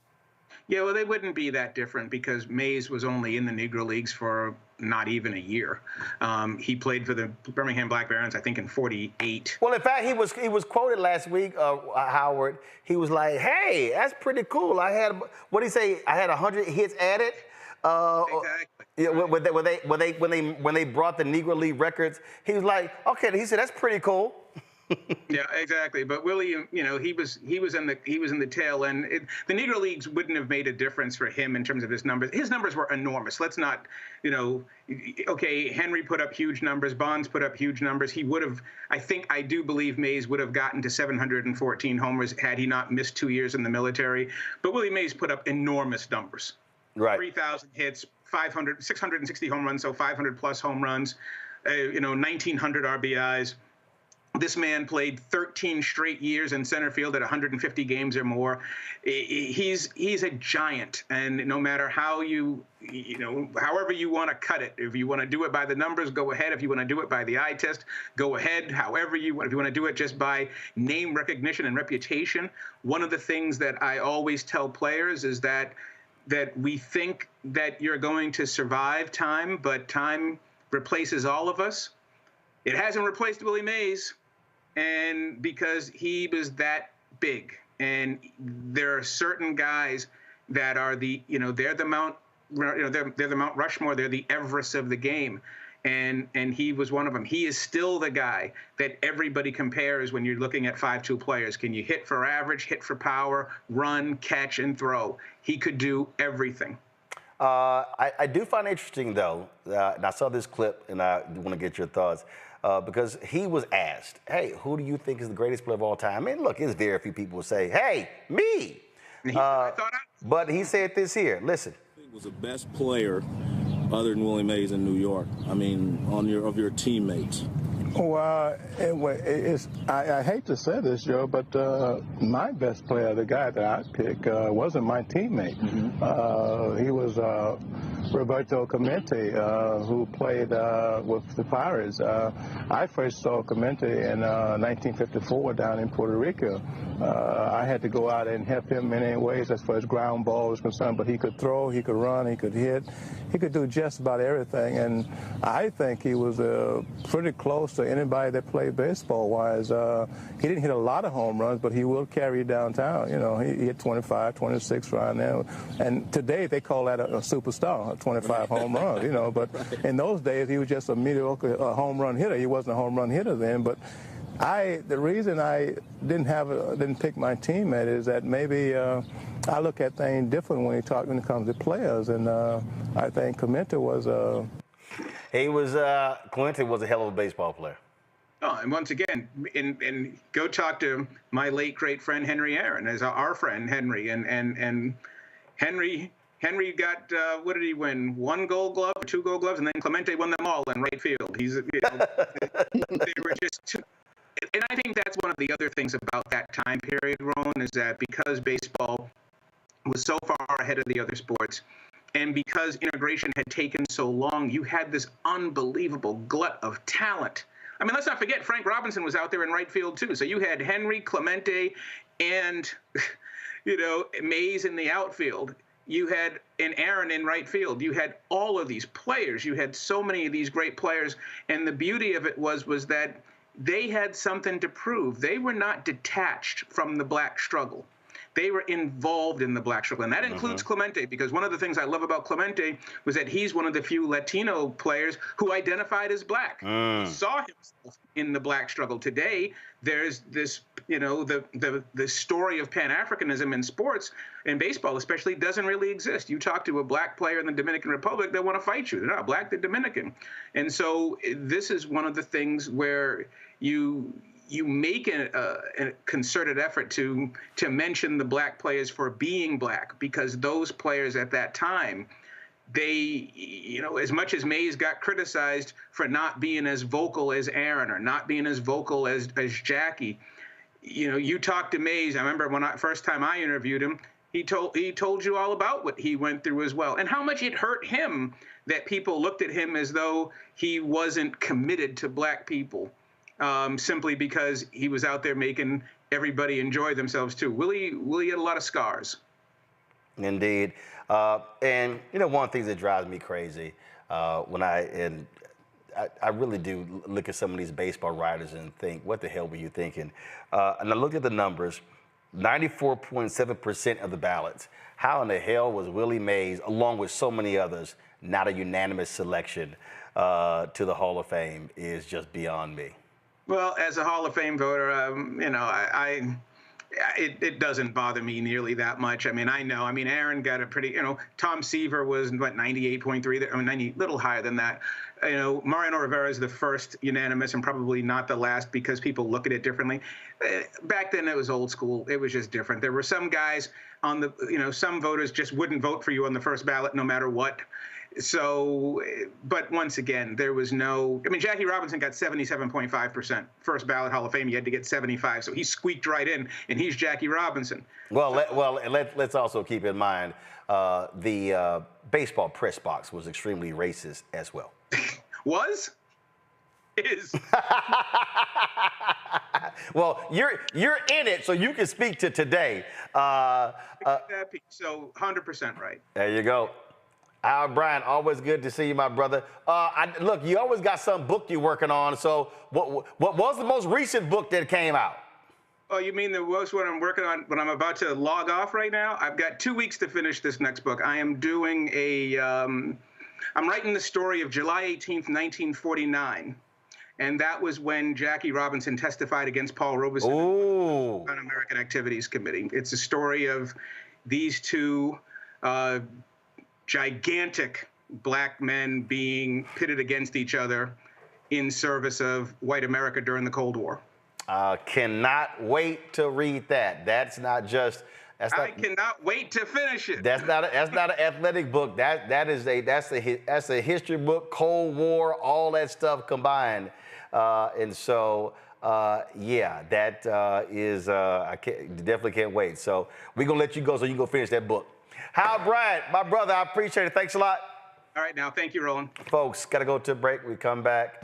World Sickle Cell Day is today on this Juneteenth. We'll discuss that next, right here. Roland Martin Unfiltered on the Black Star Network.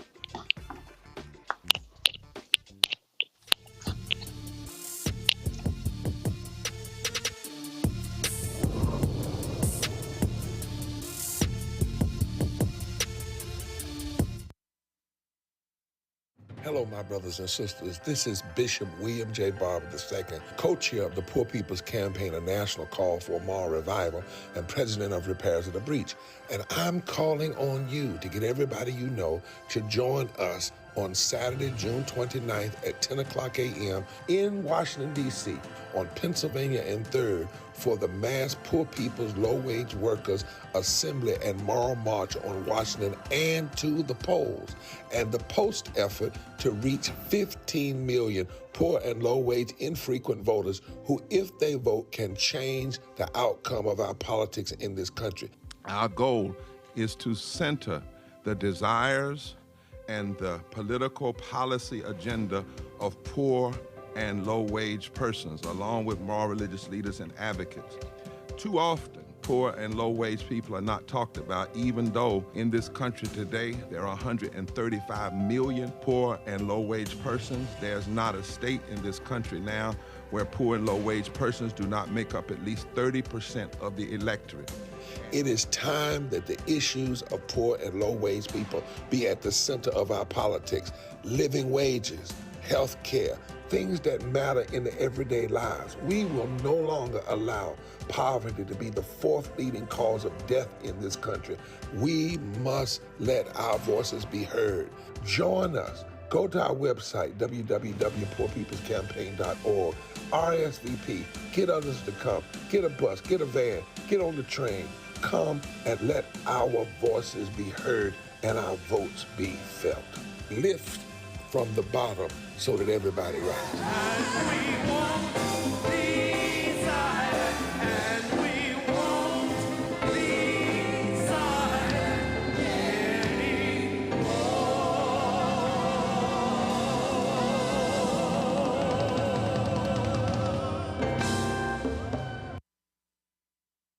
It's John Murray, the executive producer of the new Sherry Shepherd Talk Show. This is your boy, Earthquake. And you're tuned in to Roland Martin, Unfiltered.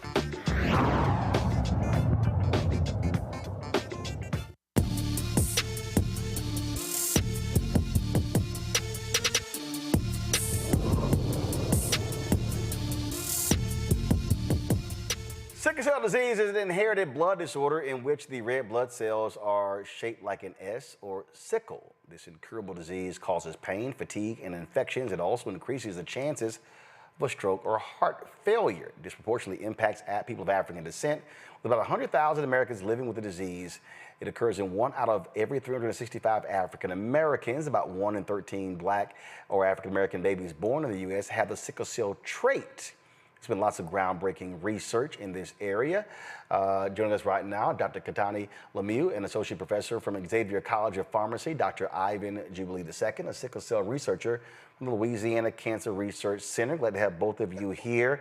First of all, you know, I remember, there used to be a lot of attention on sickle cell. I remember in the 70s and early 80s, there being a national telethon for sickle cell, because I remember we were going door to door raising money, and so there was emphasis again 70s and 80s. Do both of you see how it's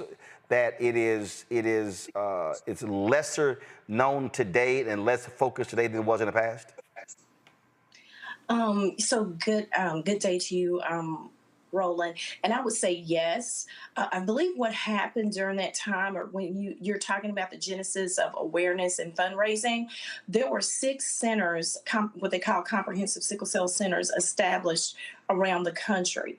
And as a result of that, these were funded primarily by the National Institutes of Health. And so what has happened over time is that those centers are not, they don't crosstalk. So where they may be servicing, and there are only 6 of them. So they're in Atlanta, it's in Nashville, it's in the LA area, and one is in Dallas. So they're in specific areas, so they don't service everybody who needs this type of care.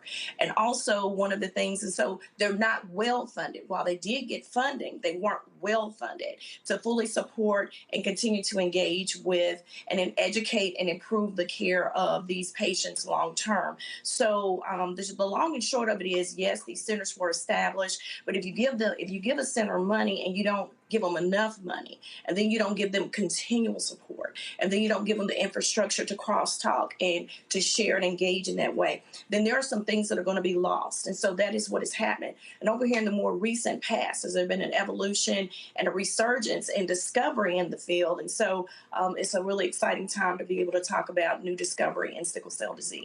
Is there because I know I've met different people, is there a national sickle cell foundation, or is part of the problem that there are different groups, and so you really don't have sort of this central organization that's focused on this? That's correct. So there is there is an organization, but there are 6, if you will, established centers that don't have their synergy to crosstalk. And so that's a part of it. But also advocacy, and I'm going to yield to Ivan and ask him to talk a little bit more about the advocacy component, because that's a big part of it too. Galvanizing your elected officials to support legislation and policy to generate funding for this area. That's a huge part of it too. So he spent some time doing an internship last summer that opened his eyes to a few things that I'll allow him to share. Hello, how you doing, Roland? Very glad to be here. So during my internship, it was with a company called Global Blood Therapeutics, and they specialized in sickle cell disease. They had one of the 4 FDA-approved therapies on the market, and it was titled Oxbryta. And during my time at that internship, my eyes were really just opened up to the inequities that characterize sickle cell disease. Everything from lack of funding, right? Bad Medicare policies. The fact that a lot of patients, while they have a doctor, yes, their doctor isn't all the way qualified to actually thoroughly deal with sickle cell disease. And, it's just things like this where, if you get this information into the hands of people that can make a difference, it can make the world of a difference to these patients. Because a lot of the times, people just aren't aware of these. They aren't aware of these issues. So that's the whole point of advocacy is bringing light to issues, so that while you personally may not be able to fix the issue, you can get the information into the hands of someone who potentially can. Questions from my panel, Rebecca. Thank you so much for bringing awareness to this. I'm thinking about growing up in the 80s and hearing a lot more about sickle cell. In fact, I'm thinking about my cousin Keith, who's now in his 70s, learning he has sickle cell and then learning that there was a connection to premature death with those with sickle cell. So for our audience, what are things that the audience need to know about sickle cell, living with sickle cell, and even understanding like the testing to determine whether or not someone carries that trait? I can take this. Mm-hmm. So with sickle cell, right, it really spawns from a genetic mutation, right? And so we have what's called the sickle cell trait.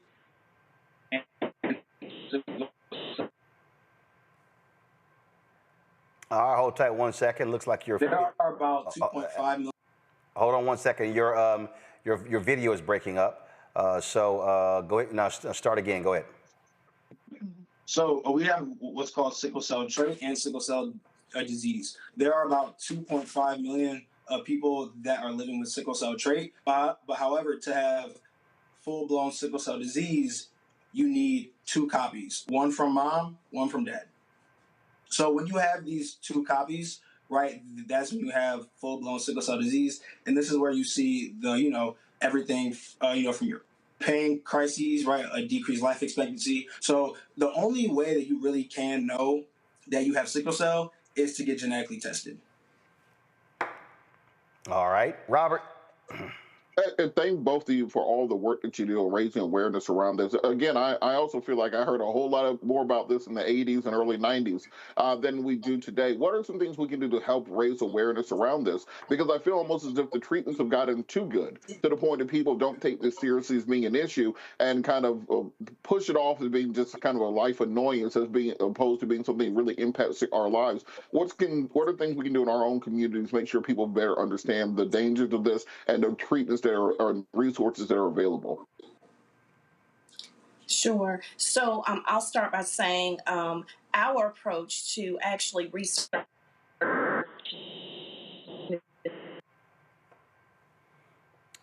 Hold tight 1 second. Looks like, hold up. I need you to begin your thoughts again. We get some video interference. Go ahead. Sure. So our work stemmed from using an NIH research program called the All of Us Research Program that's seeking to enroll 1 million people. With that, as diverse as the nation, this initiative allows all of these people to enroll and actually be synergistic in one data set.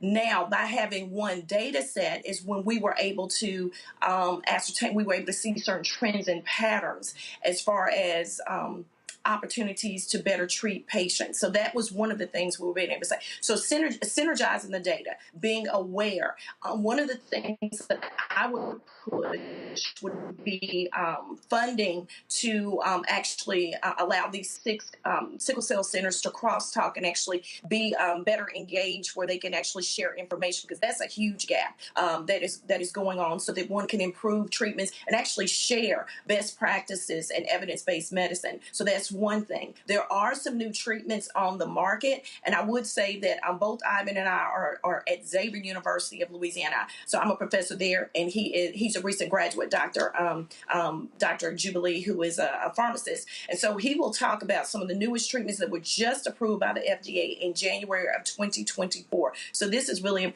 important information. Right. So, and then when looking at the new treatments that we have, there are 2. Hold tight 1 second. Again, we're getting lots of interference. Okay, I think you're back. Go ahead. There we go. Go ahead. We have 2 therapies now. We have 2 therapies now. We have Cadgevy and Lisfeni. And so with these therapies, they actually cure sickle cell disease. But the issue is cost. They're upwards of $2 million. So, and we look at sickle cell patients, a lot of these patients are on Medicaid. So these patients aren't high-income patients. So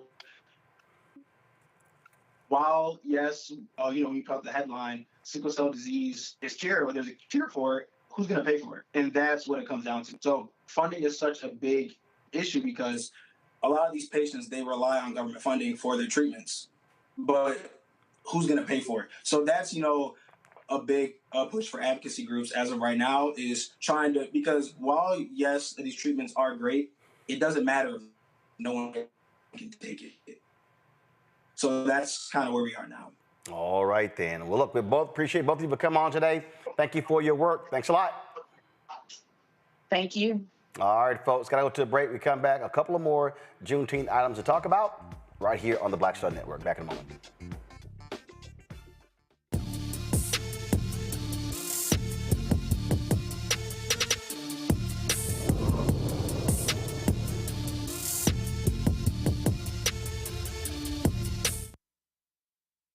Next on the Black Table, a man Cornel West calls the greatest democratic theorist of his generation.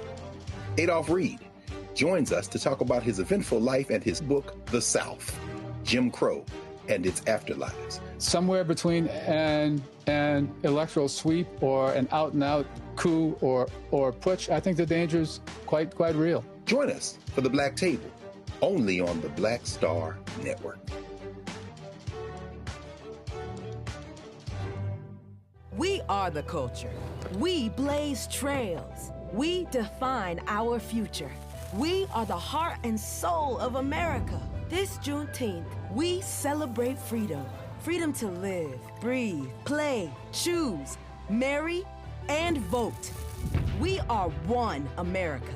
And with Joe Biden and Kamala Harris, we're ready to face the future together. We can't stop now. I'm Joe Biden, and I approve this message. This is Essence Atkins. Mr. Love King of R&B, Raheem Devon. It's me, Sherry Shepard, and you know what you watch. You're watching Roland Martin, Unfiltered.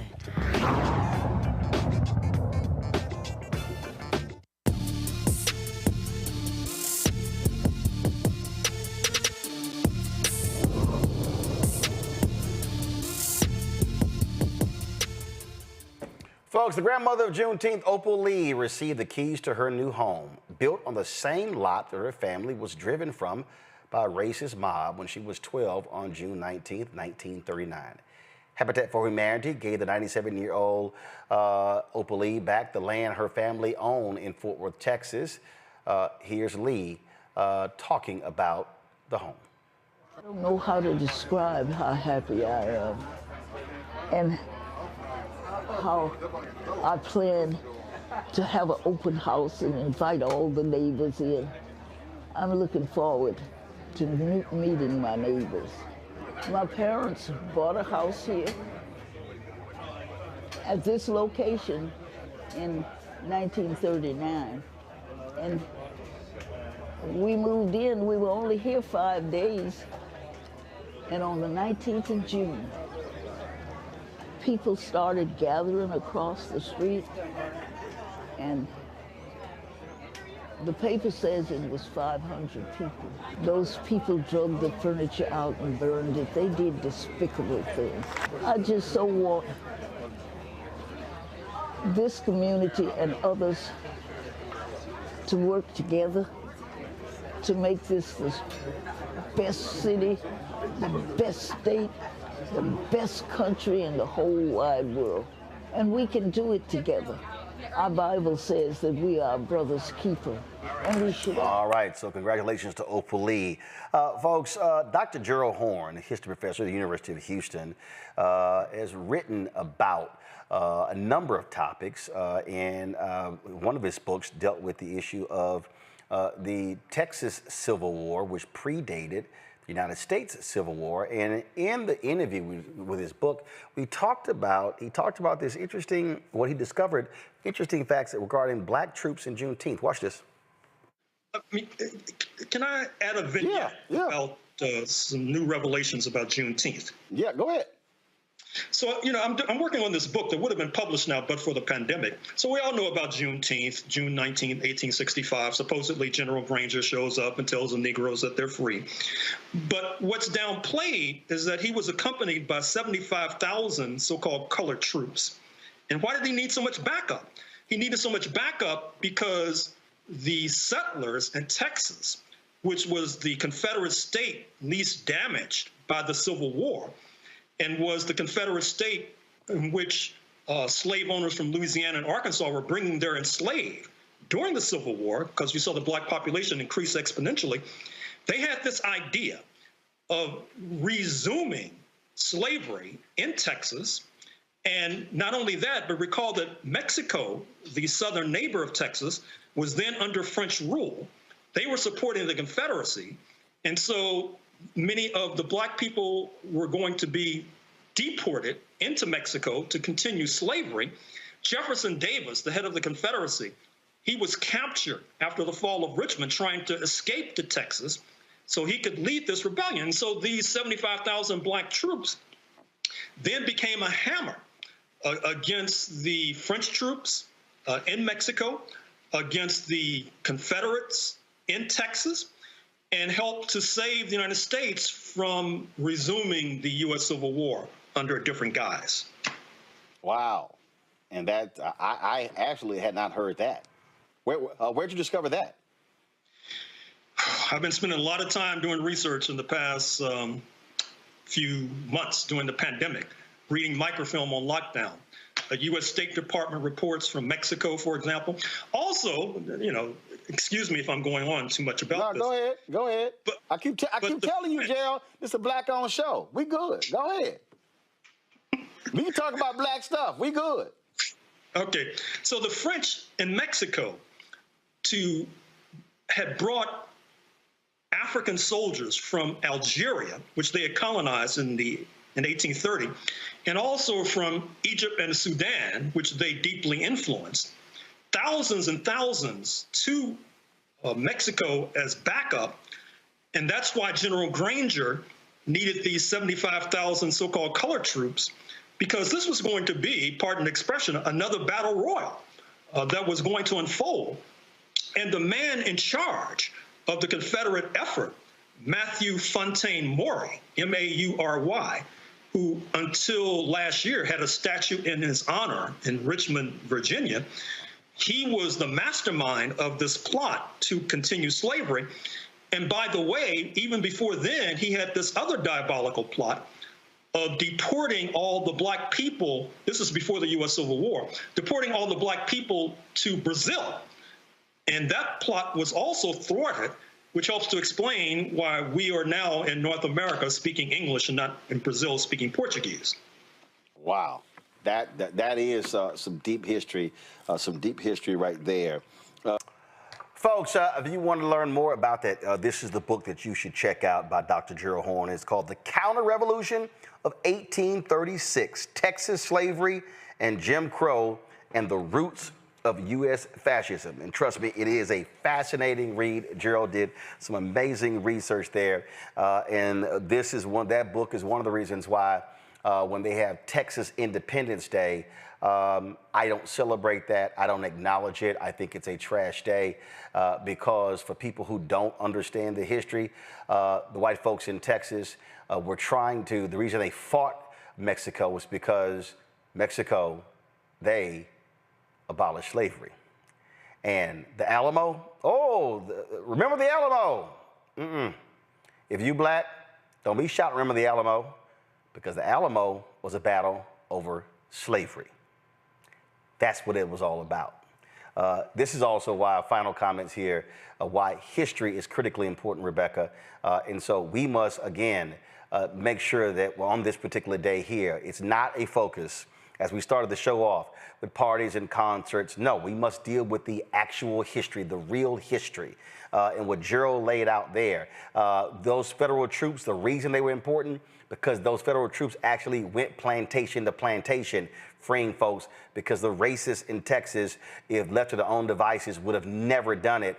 That's why it was 2 years late. There were people in Texas who were aware of the Emancipation Proclamation, but they made it perfectly clear, we ain't stopping, this is making too much money for us.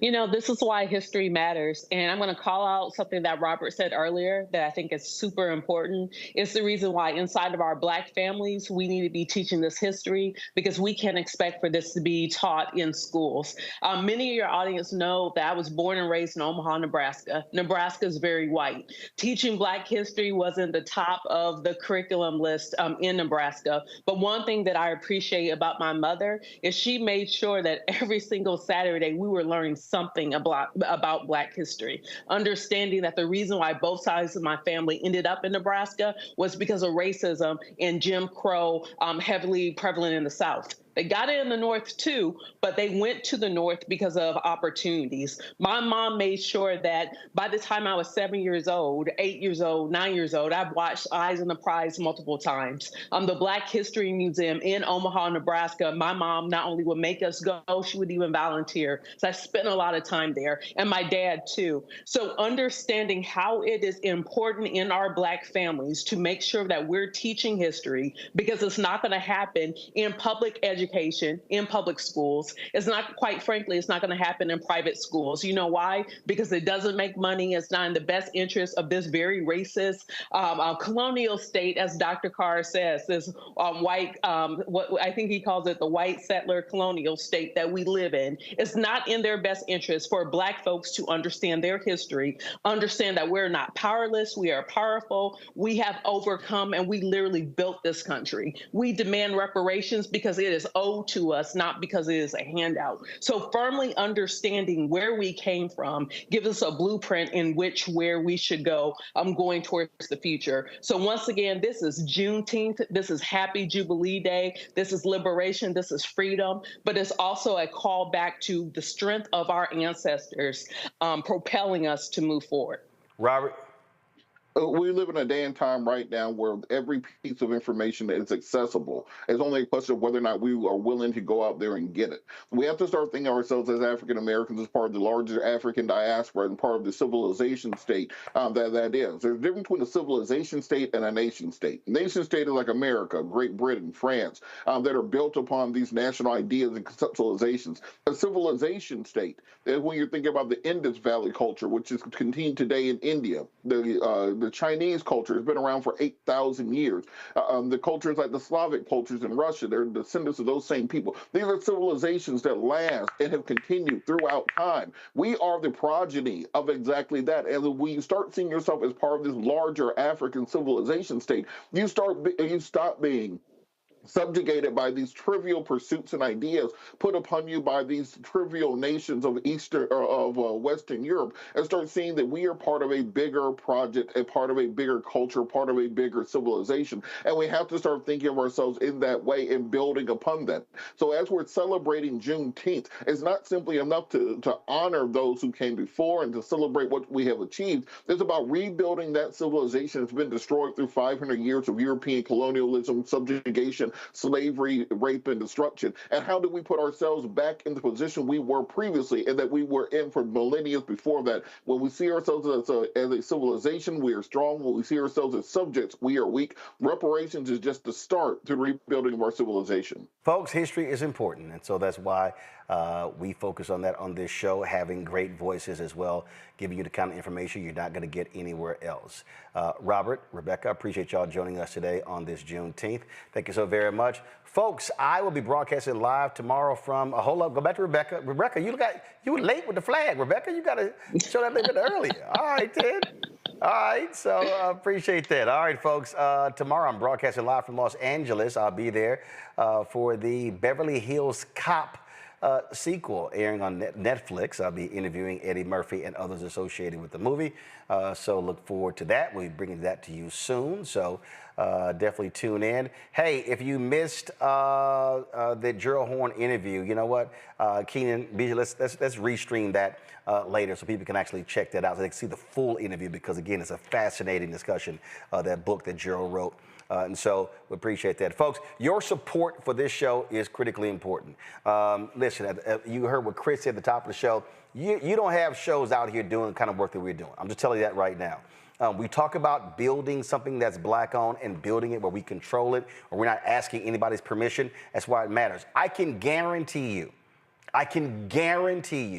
there is not a single show on any of those networks that dedicated not the full 2 hours to Juneteenth, not an hour to Juneteenth, not 30 minutes to Juneteenth. I guarantee you they didn't dedicate 15 minutes to Juneteenth. And so when we center us, we matter, and that's why this show matters. So first, all the folks who are on YouTube, hit the like button. I know y'all playing around over there. Hit that doggone like button so we can be easily at 1,000 likes. So let's do that. Also, join our Bring the Funk fan club. Your resources make it possible to do the work that we do. You can send your check and money order to P.O. Box 57196, Washington, D.C. 20037-0196. Yeah, I see 848 likes. Y'all, we should be at 1,000. So you two folks, y'all need to hurry the hell up. We need 152 more likes to hit 1,000. So let's go. Okay, let's get it done right now. Click right now. Cash App, $RM Unfiltered. PayPal, R Martin Unfiltered. Venmo is RM Unfiltered. Zelle, Roland at RolandSMartin.com. Roland at RolandMartinUnfiltered.com. Download the Black Star Network app, Apple phone, Android phone, Apple TV, Android TV, Roku, Amazon Fire TV, Xbox One, Samsung Smart TV. Also, be sure to get a copy of my book, White Fear, How the Browning of America is Making White Folks Lose Their Minds, available at bookstores nationwide, Ben Bella Books, Amazon, Barnes & Noble, IndieBound, Bookshop, Chapters, Books A Million, Target. Get the audio version on Audible.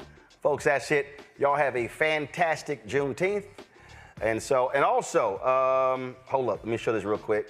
Y'all can keep playing the music. And you know what, I totally forgot, y'all. When we signed off last Friday, I totally forgot to wish everybody happy Father's Day. But we don't focus on no day, we focus longer than that. So big shout out to all the fathers out there. So this is our week, so we don't get the kind of love other folks get, but we're gonna keep doing our thing here with Father's Day. But give me 1 second. I gotta find a quick photo here. Let me see if I can find it. It was posted. Let me see if I can find it, y'all. I gotta give a birthday shout out. So let's see here. Y'all know I got 1,000. Okay, that ain't it. Okay, let me go over here. Give me 1 second. And while I'm doing this, the YouTube people, I'm watching y'all. Y'all playing around. Y'all are not sitting here, hit that doggone button. So y'all need to go ahead and hit that like button. so we can sit here and hit 1,000 likes. And so I'm buying y'all some time for us to hit 1,000 likes.